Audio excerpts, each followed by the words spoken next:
Hi, we're at day 11, so we're at the tail end of the Visayas leg.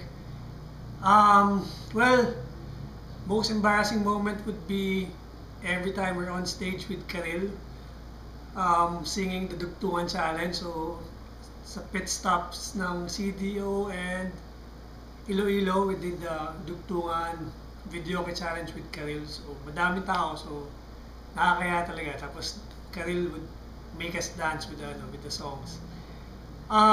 We just did a 65-kilometer bike, hilly, up hills and down hills. So, ang pinakamasakit ngayon sa akin sa katawan would be this, yung insides ng left na talampakan, medyo masakit from the bike.